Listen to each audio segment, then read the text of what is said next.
I am being watched. Welcome everyone to Mailfuzz TV. I am Peter, and today I'm going to be talking about Person of Interest, Season 3, Episode 9. It's called The Crossing. So spoilers for the episode, and let me emphasize that.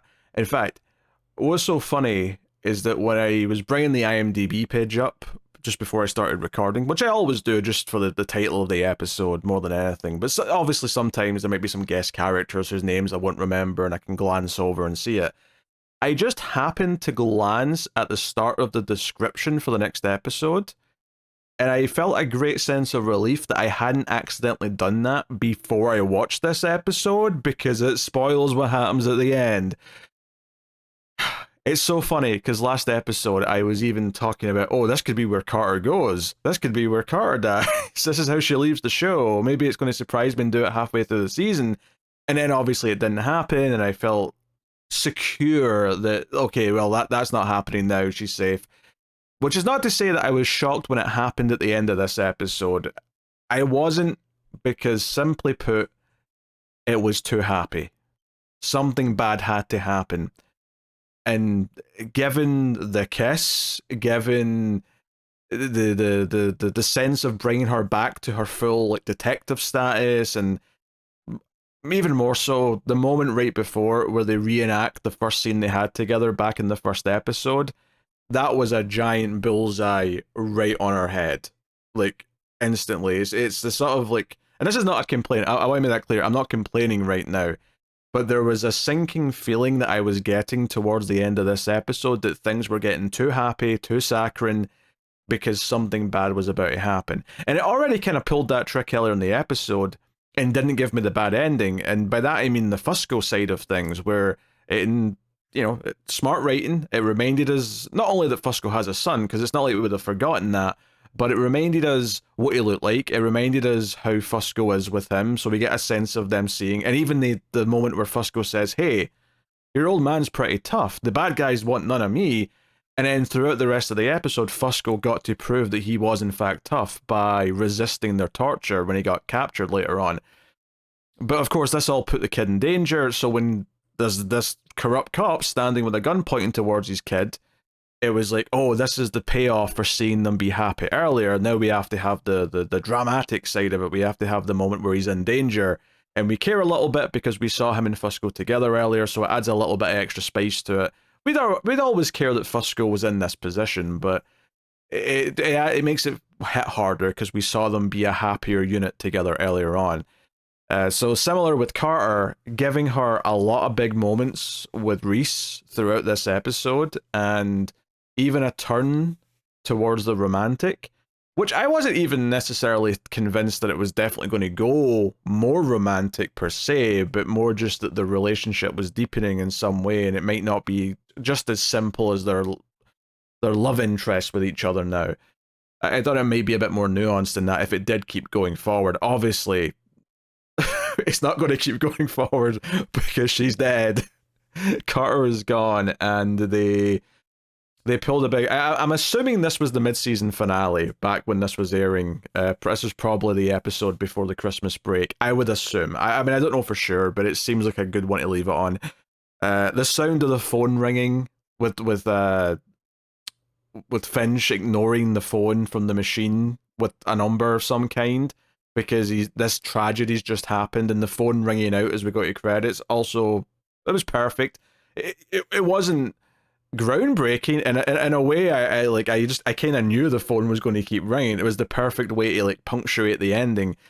But they gave Carter all these little moments, like her kind of guessing some of the truth about the machine. Not exactly right, she says, oh, I you must have built a supercomputer that takes information from government feeds, and that's not incorrect. Obviously, it's not the full story, and it's not this idea that it's a completely, AI that's got a mind of its own, and it's more just that it's taking information from. I mean, she didn't guess the part where it's feeding in numbers to the government as well to stop terrorism or anything like that. I said that, terrorism.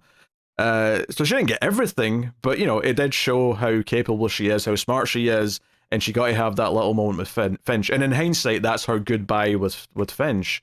And she got a little goodbye with Fusco even, where they call each other partner. Sadly, that was over the phone, but I think that was a necessity. One, because you wanted the Fusco scene with Shaw, but you also wanted, or needed even, Fusco to not be around as an extra bit of backup for the ending, because of course Simmons coming out and catching them by surprise and shooting both Reese and Carter, well, first of all, just makes Simmons like enemy number one. As far as the audience is concerned now, and I assume the main characters by and large, he is enemy number one, and he's done the most heinous thing that any villain has ever done in this show now, because he's taken one of our main characters away.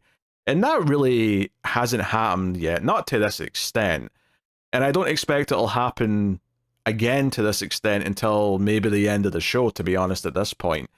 Unless one of the other regular characters has to leave the show for some reason. This is probably, going to be the biggest death until we get towards the end of the show. I mean, obviously, don't spoil anything. I could be wrong, but I'm sure people probably enjoyed me theorizing about Carter, thinking Carter, oh, maybe this is the episode she might die last episode, only to then feel relieved that it didn't happen. And all you bastards who'd watched the show already knowing what was coming in the very next episode. Anyway, so obviously that was the big headline coming out from the ending. That's not to dismiss the rest of the episode by any means. The action was fun. The predicament that Reese and Carter found themselves in was a lot of fun. It wasn't quite what I thought it was going to be, admittedly. I thought it was going to be more of a set of obstacles, and it kind of was that to a point, but a lot of the episode spent time on other characters and the other sides of things going on. Fusco, of course, had a big subplot this episode, which was a very good subplot and did a lot for his character. It really gave him a heroic moment.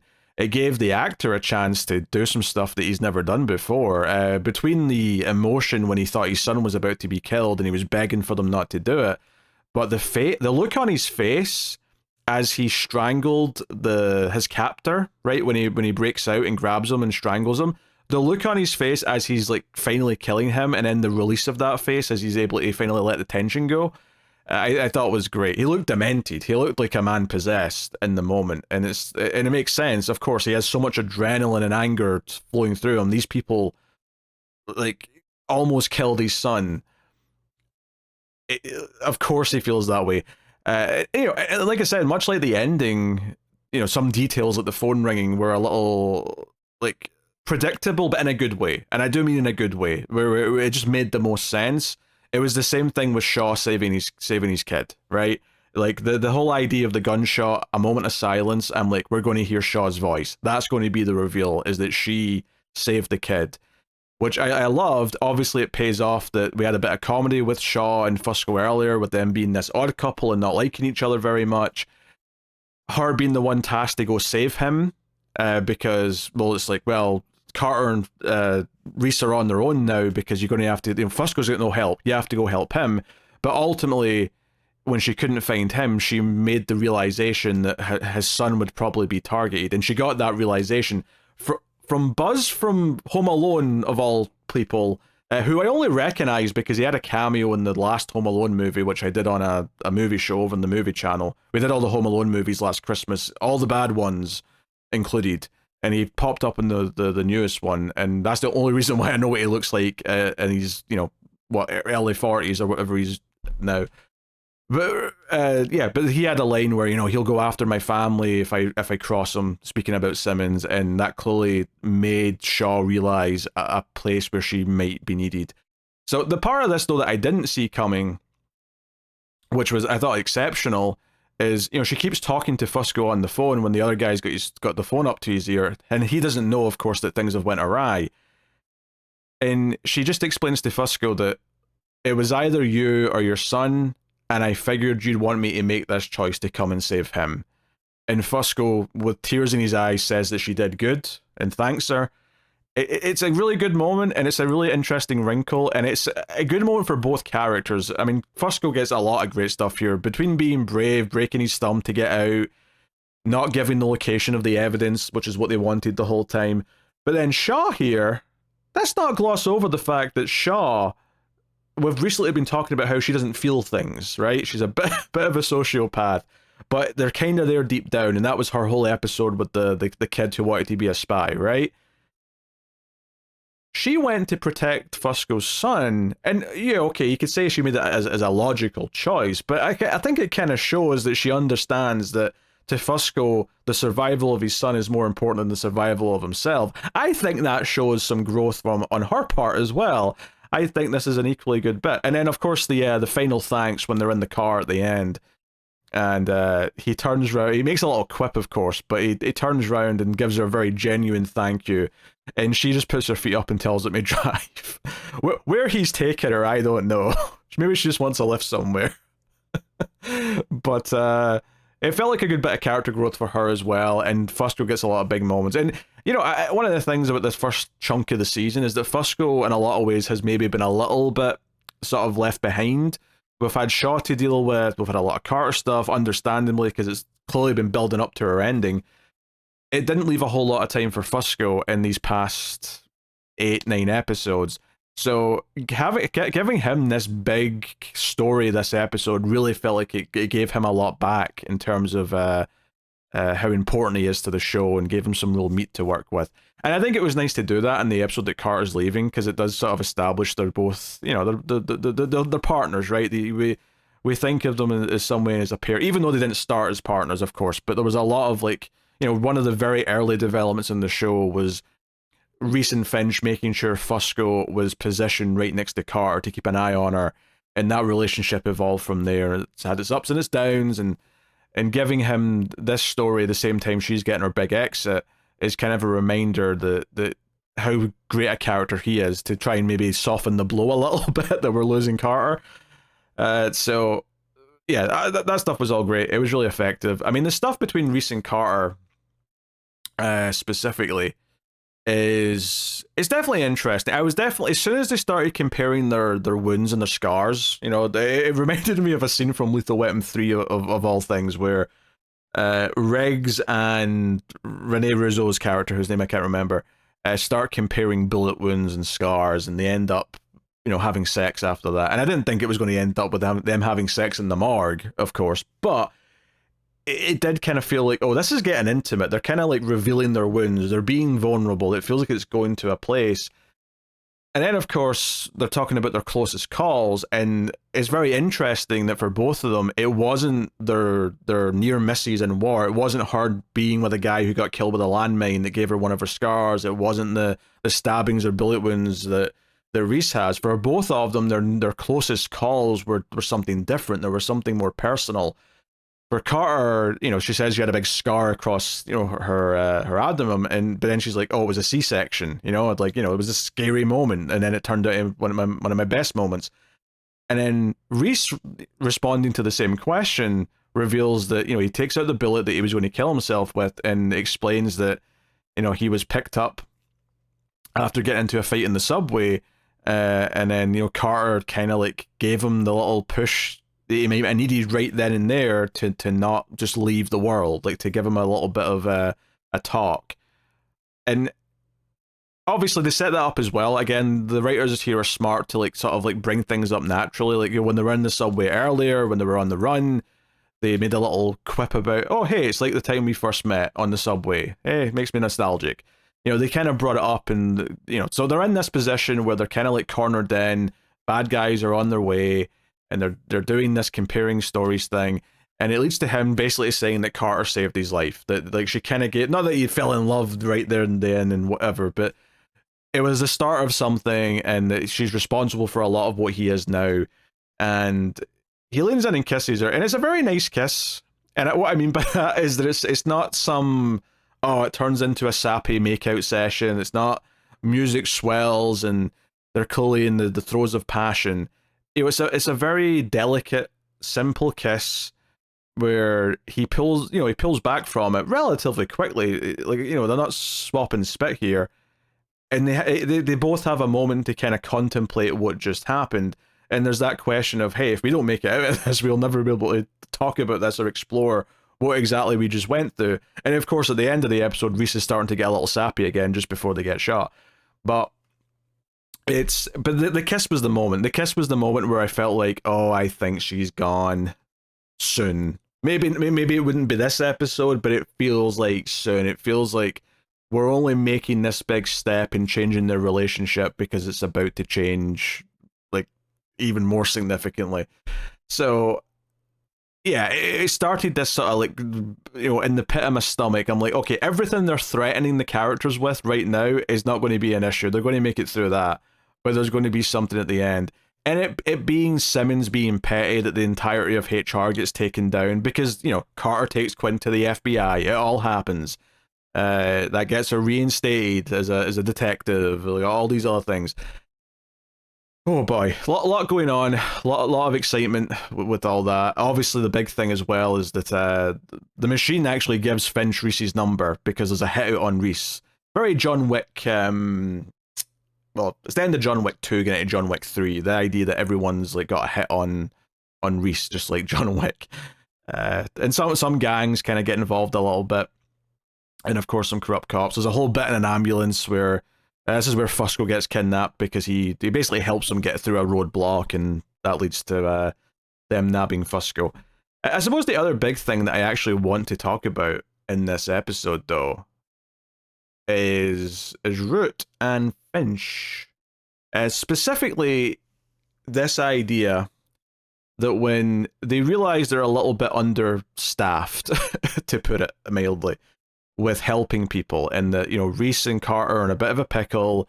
Shaw's kind of having to deal with Fusco.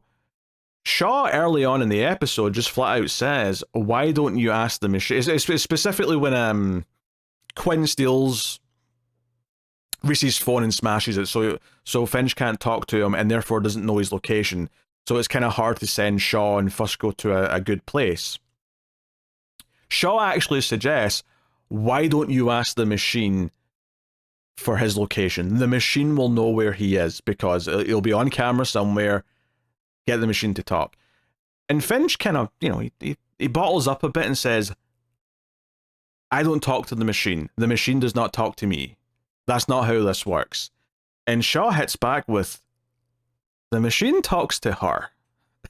The machine talks to Root. And, that's where we cut to, like, just, the security camera that he's got trained on Root's cage, and she's pacing around. And it leads into this very interesting question that I'm very impressed the episode didn't go through with it, actually, for a couple of reasons. But it leads to this question: is Finch going to eventually get so desperate in this story that he will allow Root to work with the machine in order to save the others, in order to save Reese? And it definitely leads to a few interesting ideas. But before I get to some of the things they actually say to each other, right, a lot of it, of course, is just Root saying, hey, I can help him, I can save Reese. I do want to say that because he never does give in, and he clearly contemplates it a few times. There's a few moments where he looks at her and she's saying, hey, well, I'm sorry about the loss of your friend. If you're not going to let me out and help, you need to learn to trust me. And he refuses. He looks concerned, but he does not give in. And even when he himself has to, like, sort of grab some stuff and go and try and help Reese to give him a bit of a distraction so he can get out of the morgue when all the bad guys are hunting him, he still doesn't give in to Root and let Root help. And for the record, I do believe Root would help. Now, she may do some other shady shit afterwards, but I do think she would help. I don't think she's lying about helping. And I think what's so interesting about this is that, one, it shows how scared Finch is. As much as he's scared about losing Reese, and he is, we've seen that repeatedly in multiple episodes, their friendship's very sweet, he really does care. But even at that, he's still so scared of what relationship Root and the machine have and how it's being changed and manipulated potentially. And that's one of the things he even brings up early on, is he says, hey, how do you talk to the machine? Almost like he's trying to find out so he can talk to it. He says, what did you do? Recode it? Did you do this? Did you do that? And Root just hits him with, you have the relationship with the machine that you wanted. And it very much sounds like, a mum speaking to the father about why the kid only talks to the dad a certain way. And this is after Finch talks about how he compares himself to a pregnant woman, because pregnant women, it's said, true or not, that pregnant women will dream of their unborn child's face, and he would dream of the code of the machine or something. He was sort of waxing lyrically a little bit. But I mean, it is interesting to hear him talk about it as like and so close to a life form like that, since he tends to try and shy away from that a little bit. But it's this idea he just has to change. He has to just open up to the machine. I did think it was very interesting, though, that Root said that the machine respects that that's what Finch wants. Like, the machine understands and respects that that's what he wants. That's a very interesting way to think about that. And it's not that the machine's being petty or mad or doesn't want to talk to Finch. The machine is respecting Finch's wishes and boundaries. So it's very interesting. The day comes where he tries to actively talk to the machine. Because even Reese has done it. I mean, that was the big ending of season 1, right? Is that he just asked the machine for help. So on some level, the machine responded to him. Well, okay, maybe technically that time it wasn't, because it turned out it was a contingency. But at least then, in episode 1 of season 2, he did plead with the machine and ask for direct help, and the machine did respond with a direct, well, gave him a number that led him to a clue, but, you know, it was a direct response to his question. So, all that's fascinating. And it does. And the big thing about this, though, is that they've set the bar so high for what Finch is willing to not give in here. Like, you know, the bar is so high for Finch still refusing to let Root and the machine work together, that if we come back to this, if we come back to a new predicament where he has to seriously consider it again, and he does give in because he sees it as the right choice, like, I'm excited, because if I believe they can do it, then they will have succeeded in really selling me how serious this next thing is. Whenever it is, whatever it is, it's going to feel huge because he didn't give in this time. So as long as it doesn't feel like he gives in too easily. Now, admittedly, there could be other factors. He could grow as a character a bit. There could be some things that kind of nudge him in a direction of, like, being more open with Root, with being more open with the machine. There could be a sort of more of a gradual process to it, which would mean that the ending time when he does give in, it's not a big dramatic moment where he feels put in a corner. It's more that he's been inching towards it over maybe half a season or something like that. But regardless, either way, it will sell the severity of whenever it happens, assuming he has the choice still. Because he might not. Maybe someone else breaks Root out. Someone else makes that choice for him. It might not be up to him. There's a lot of possibilities. But if it is up to him, and he does make a different choice in the future, it really says a lot about what that choice is when he did not give in to it this time. And I think that's very, very fascinating. Also fascinating, interesting little tidbit here, is that Root at one point, you know, says you're going to lose your creation. And Finch is like, what are you talking about? The machine's still giving numbers. The machine is fine. And Root says, I'm not talking about her. And it's implied she's talking about Reese as his creation. Interesting way for you to put it like that. It does kind of point in a sense that, you know, or at least it does kind of line up in the way Finch is very closed off with people, and it took a lot for him to open up with Reese. It does kind of mirror in a lot of ways how he is with the machine. It's just that obviously he has gotten to that point with some people, Reese in particular, where he's opened up, and arguably Carter to an extent as well. So that's an interesting comparison. But that's not even the really juicy bit here. That's an interesting turn of phrase. It's an interesting way to think about how he is with people, and how she's basically saying, you have molded Reese into this thing. Maybe, you know, that's not as completely, it's completely clean as perhaps as he would think of it in a sense, that maybe there is some level of manipulation in how he roped Reese into this position, and he's made Reese feel like it's a valid thing that he's doing, that he can feel proud of what he's doing for the machine and for the work that they do. Which for the record I do think is true, but she's definitely prodding the idea that there's some other, not sinister, but more less than stellar elements to his relationship with Reese, at least in the sense of like how it started. But the actual bombshell here, and it's a bombshell of implication rather than like an actual bombshell of confirmation, but she does say, how many men have you went through?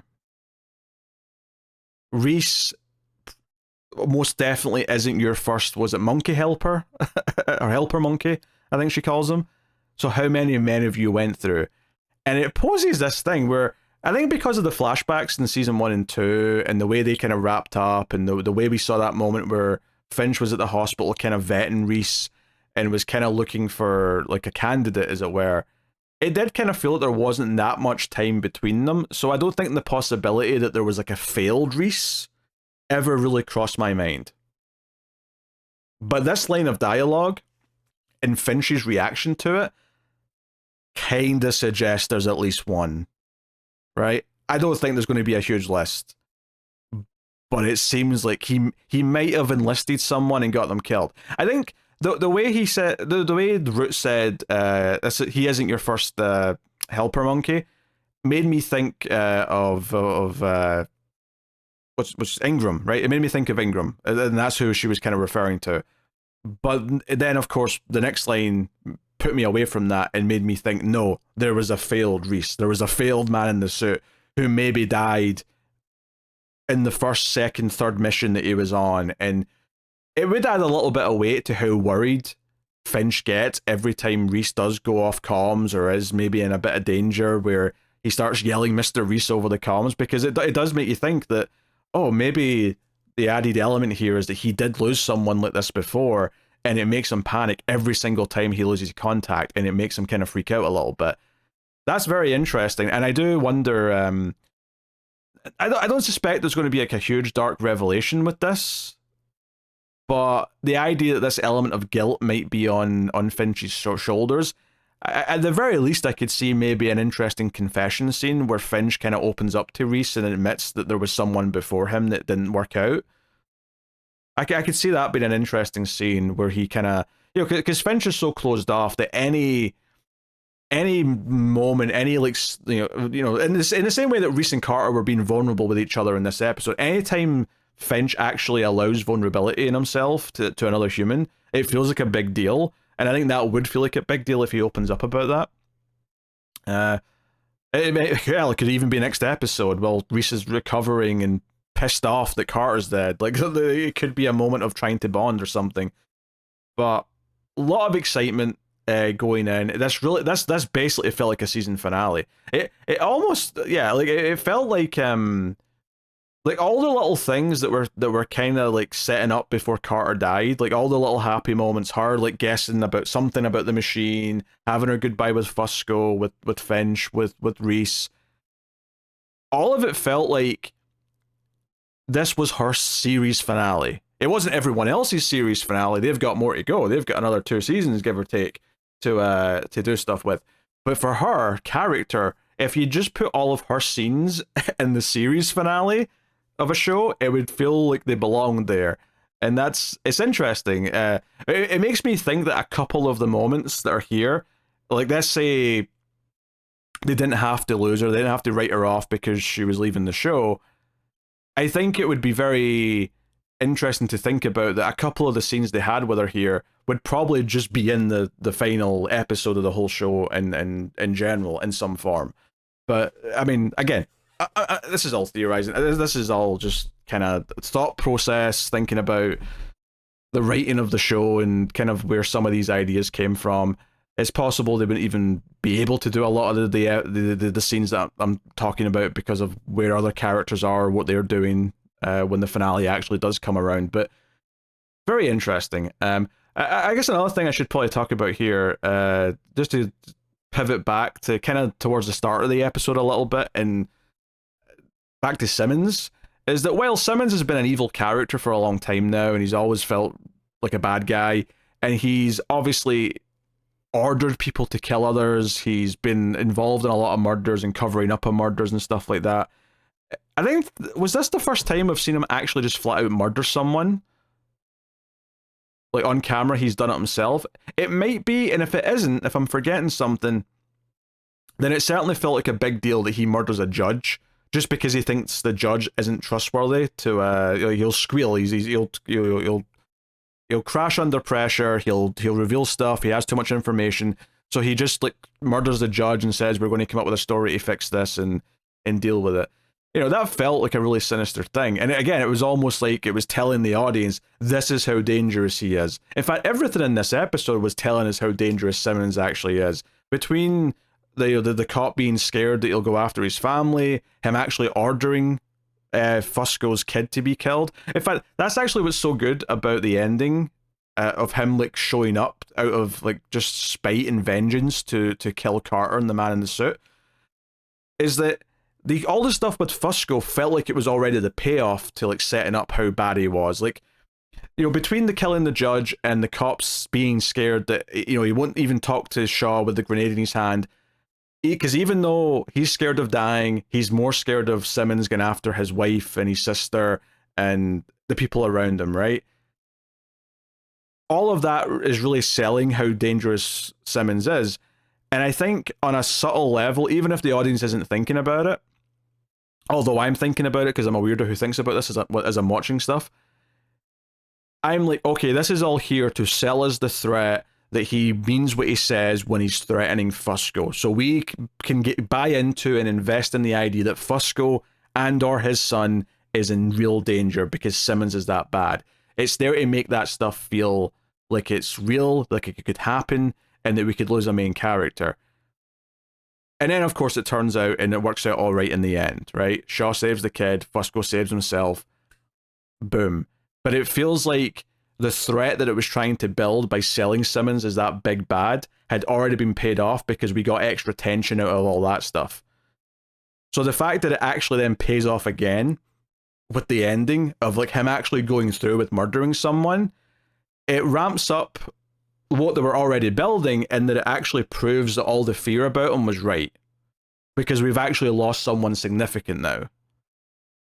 And the actual moments, and not a nice surprise in that it's a nice happy thing, but it's a nice surprise in the sense that because we already thought we'd already paid him off, and you know, you might be thinking for a minute there before he shows up, oh, I guess we're going to have to hunt him down, or maybe he'll like fall in line with some villains now that he can't be a corrupt cop anymore because everyone knows he's a bad guy and they want to arrest him, whatever.